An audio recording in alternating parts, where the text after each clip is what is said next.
Hello student, आज हम लोग डिस्कस करेंगे पर्सनालिटी, व्यक्तित्व।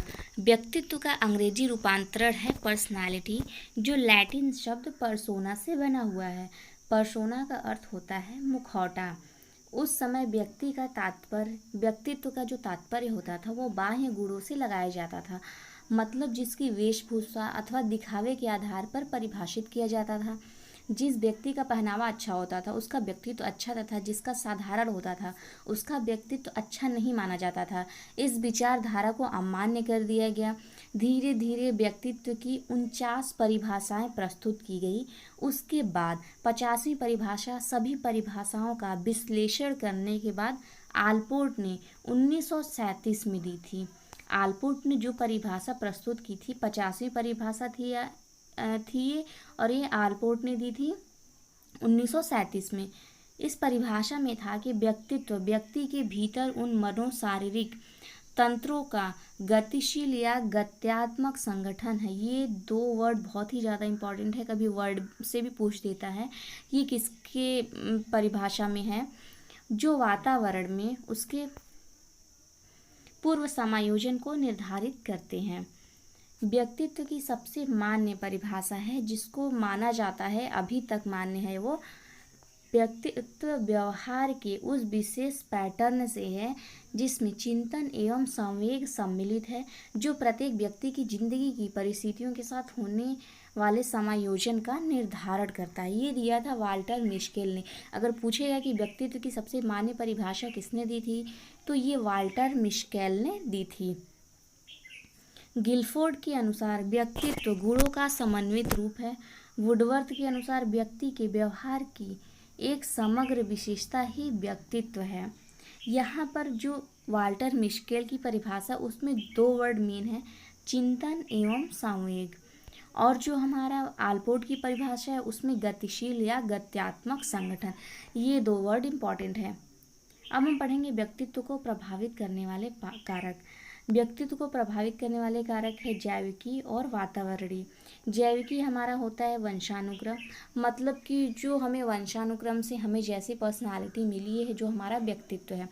वातावरणीय मतलब वातावरण के साथ दो तरह के वातावरण होते हैं, भौतिक और सामाजिक। वातावरण में हम अपने व्यक्तित्व को किस तरह से परिवर्तित कर रहे हैं, ये डिफाइन करता है हमारा वातावरण। अगर अच्छा वातावरण मिलता है, जैसे जो हमारा समाज है, जो हमारा भौतिक वातावरण है और सामाजिक वातावरण है, अगर ये अच्छा होगा या तो हमारे अनुकूल होगा, तो उसमें जो व्यक्ति का व्यक्तित्व है वो अच्छा होता है, व्यक्ति का व्यक्तित्व निखरता है। और अगर वो सामाजिक वातावरण या तो जो हमारा भौतिक परिवेश है वो हमारे अनुकूल नहीं है, तो जो व्यक्ति का व्यक्तित्व है, जो हमारी पर्सनालिटी है, वो इतनी ज़्यादा उभर कर सामने नहीं आती है। व्यक्तित्व के प्रकार। बहुत से मनोवैज्ञानिकों ने कई आधार पे व्यक्तित्व को, जो व्यक्तित्व का प्रकार है उसको बताया है। तो हम पढ़ते हैं हिप्पोक्रेट्स के अनुसार इन्होंने 4 प्रकार के व्यक्तित्व बताए हैं। शरीर द्रवों के आधार पे, अगर पूछेगा कि शरीर द्रवों के आधार पे किसने व्यक्तित्व के प्रकार बताए हैं, तो वो है हिप्पोक्रेट्स ने बताए हैं। पीला पित्त, काला पित्त, रक्त या लाल पित्त, कफ या श्लेष्मा। जो पीले पित्त वाले व्यक्ति होते हैं, पीले पित्त की प्रधानता के कारण व्यक्ति का स्वभाव चिड़चिड़ा होता है, ये अधिक बेचैन होते हैं। ऐसे व्यक्ति तुनक मिजाजी होते हैं, जिसे हम हॉट ब्लडेड कहते हैं। इस प्रकार को हिप्पोक्रेट्स ने गुस्सैल कहा है। फिर है काला पित्त। काला पित्त की प्रधानता होने पर व्यक्ति उदास या मंदित नजर आता है, इस प्रकार को निराशावादी कहा गया है। रक्त द्रव या लाल पित्त। रक्त द्रव्य की प्रधानता वाला व्यक्ति प्रसन्न तथा खुशमिजाज होता है, इस प्रकार के व्यक्तित्व को उत्साही आशावादी कहा गया है। कफ या श्लेष्मा।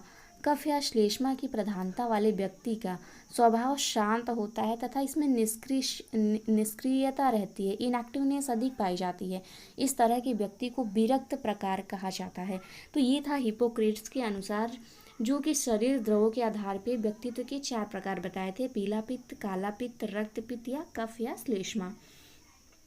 फिर है उसके बाद है शारीरिक गुणों के आधार पे। ठीक है, शारीरिक गुणों के आधार पे हमारा क्रेशमर और शेल्डन ने बताया था। तो शारीरिक गुणों के आधार पे जो क्रेशमर है उन्होंने 4 प्रकार के व्यक्तित्व बताए थे। पिकनिक, जिसे स्थूलकाय कहा जाता है, नाटे व्यक्ति या चित्त प्रवृत्ति। फिर है एस्थेनिक, दुर्बल, छिड़का या सिजोइट। एथलेटिक सुडोलकाय खिलाड़ी। चौथा है डाइस प्लास्टिक या मिश्रित। पिकनिक में क्या है, इसमें व्यक्ति का कद छोटा, शरीर भारी एवं गोलाकार होता है। ऐसे लोगों की गर्दन छोटी एवं मोटी होती है। ऐसे व्यक्ति सामाजिक होते हैं, खुश मिजाज होते हैं, खाने पीने सोने में काफ़ी मज़ा लेते हैं। इन्हें क्रैशमर ने साइक्लॉइड प्रकार की प्रवृत्ति कहा है। साइक्लॉइड प्रकार की, यहाँ पर लिख लीजिए साइक्लॉइड। स्थैनिक है। स्थैनिक में क्या होता है कि लंबा लंबा कद होता है, दुबला पतला शरीर होता है, मांसपेशियां कम विकसित होती है, उम्र के अनुसार होने वाले सामान्य वजन से कम वजन होता है, स्वभाव चिड़चिड़ापन होता है। इन्हें क्रैशमर ने सीजॉइड की संज्ञा दी है। पिकनिक को इन्होंने साइक्लॉइड की संज्ञा दी है। ठीक है, साइक्लॉइड। स्थैनिक को इन्होंने सीजॉइड कहा है। फिर है एथलेटिक। मांसपेशियां काफ़ी विकसित एवं गठीली होती है, कद न लंबा होता है न ही छोटा होता है, शरीर हर तरह से संतुलित, स्वभाव से न अधिक चंचल न अधिक गंदन मतलब न अधिक डिप्रेशन होता है, बदलती परिस्थिति में आसानी से अपने आप को ढाल लेते हैं। इन्हें सामाजिक प्रतिष्ठा अधिक मिलती है। फिर उसके बाद है डाइस प्लास्टिक। इसमें क्या होता है, ये मिश्रित होता है तीनों का। इस प्रकार में ऊपर वर्णित तीनों प्रकारों के गुण शामिल होते हैं। इसमें किसी एक प्रकार का स्पष्ट कोई गुण प्रतीत नहीं होता है। फिर शेल्डन के अनुसार इन्होंने भी शारीरिक गठन शारीरिक रचना के आधार पर व्यक्तित्व के 3 प्रकार बताए थे, इंडोमॉर्फी, मेसोमॉर्फी और एक्टोमॉर्फी। इंडोमॉर्फी को गोलाकार, मेसोमॉर्फी को आयताकार और एक्टोमॉर्फी को लंबाकार कहते हैं। सोमैटोटाइप सिद्धांत किसने दिया है, तो सोमैटोटाइप सिद्धांत शेल्डन ने दिया है।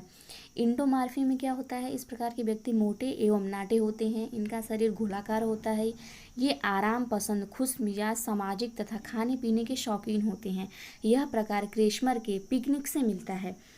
तो ये है सोमैटोटाइप सिद्धांत शेल्डन का, जिसमें कि इन्होंने पहला इंडोमॉर्फी, मेसोमॉर्फी और तीसरा एक्टोमॉर्फी बताया है। अब हम बात करते हैं मेसोमॉर्फी की।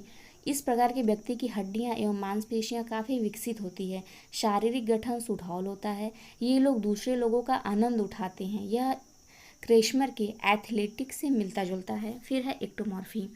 लंबा कद, अविकसित मांसपेशियां तथा इन्हें अकेला रहना अधिक पसंद होता है। ये संकोची एवं लज्जालु स्वभाव के होते हैं।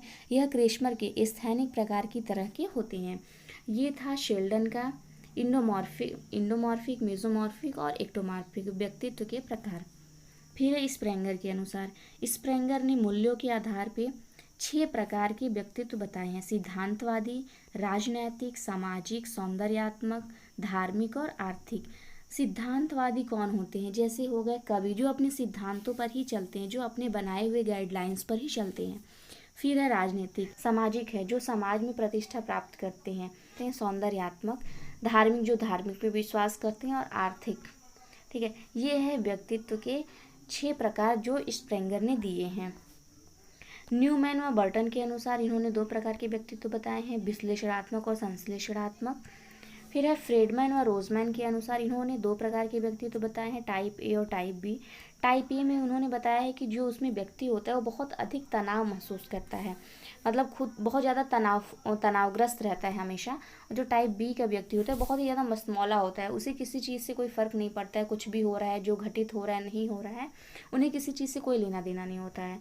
फिर हम बात करते हैं जुंग के आधार पे। जुंग ने 2 प्रकार, जो बेसिकली इनका है ये 2 प्रकार का व्यक्तित्व है, लेकिन जो तीसरा है वो उभयमुखी है, जो कि इन दोनों का ही मिक्सअप है, जो तीसरे प्रकार का है। तो आप कह सकते हैं जुंग के आधार पे 2 या 3 प्रकार के हैं, वो हम आप डिसाइड कर लो। जैसे अगर कभी पूछता है एग्ज़ाम में कि जुंग के आधार पर कितने प्रकार के व्यक्तित्व हैं, तो हम उसमें लगाएंगे, अगर 3 दिया रहेगा तो 3 लगाएंगे, अगर 2 दिया रहेगा तो 2 लगाएंगे, लेकिन हम मान कर चलेंगे ये 3 ही हैं, 3 प्रकार के। ठीक है, इन्होंने मनोवैज्ञानिक गुणों के आधार पर व्यक्तित्व के प्रकार बताए हैं। पहला है बहिर्मुखी, दूसरा है अंतर्मुखी, तीसरा है उभयमुखी। बहिर्मुखी व्यक्तित्व जो होते हैं, इनकी जो रुचि होती है समाज के कार्यों की तरफ अधिक होती है, ये खुश मिजाज होते हैं, ये अन्य लोगों से मिलना जुलना पसंद करते हैं, ये आशावादी होते हैं, ऐसे लोग समाज के लिए अधिक उपयोगी होते हैं। अंतर्मुखी कौन से होते हैं, जो एकांतप्रिय होते हैं, संकोची होते हैं, रूढ़िवादी होते हैं, आत्मकेंद्रित होते हैं। ये बहिर्मुखी के विपरीत गुण वाले होते हैं, ये लोगों से मिलना जुलना पसंद नहीं करते हैं, इनमें आत्म केंद्रिता पाई जाती है। ऐसे लोग रूढ़िवादी होते हैं, ये अकेलापन पसंद करते हैं तथा पुराने रीति रिवाजों को मानते हैं। फिर हम बात करते हैं उभयमुखी। उभयमुखी इन दोनों का मिक्सअप होता है, नहीं वो बहुत ज़्यादा एक्सट्रोवर्ट होते हैं, नहीं बहुत ज़्यादा इंट्रोवर्ट होते हैं, वो नॉर्मल होते हैं, मतलब हर तरह की सिचुएशंस में वो अपने आप को एडजस्ट कर लेते हैं। तो जो अगर दुनिया में बात करें तो सबसे ज़्यादा उभयमुखी व्यक्तित्व वाले ही व्यक्ति पाए जाते हैं। ठीक है, अब हम बात करते हैं थॉर्नडाइक के अनुसार। इन्होंने चिंतन के आधार पे व्यक्तित्व के 3 प्रकार बताए हैं: सूक्ष्म विचारक, प्रत्यक्ष विचारक और स्थूल विचारक। फिर भारतीय दृष्टिकोण से वर्गीकरण। कपिल मुनि ने वर्गीकरण किया है सतोगुणी, रजोगुणी, तमोगुणी। सतोगुणी जिसके अंदर सभी गुण पाए जाते हैं। ठीक है, जैसे जो लोग ईश्वर धर्म में विश्वास करते, जैसे जो तपोमुनि होते हैं, मुनि, सन्यासी, ये सब। रजोगुणी जो गुण और अवगुण, जिनके अंदर गुण भी और अवगुण हो, लेकिन जो अपने कर्म पे ध्यान देते हैं कि हमें कर्म करना चाहिए। तमोगुणी होते हैं, वो केवल सुख की प्राप्ति करना चाहते हैं, चाहे किसी को तकलीफ हो, चाहे किसी को नुकसान हो, मतलब दूसरे के सुख से नहीं, केवल उन्हें अपने सुख से मतलब होता है। इन्होंने जो दिया था ये स्वभाव के आधार पे है। अगर पूछे कि स्वभाव के आधार पे किसने व्यक्तित्व के प्रकार बताए थे, तो ये कपिल मुनि ने बताए थे। फिर आधुनिक दृष्टिकोण के आधार पर है, 3 प्रकार के हैं व्यक्तित्व: भावुक, कर्मशील और विचारशील।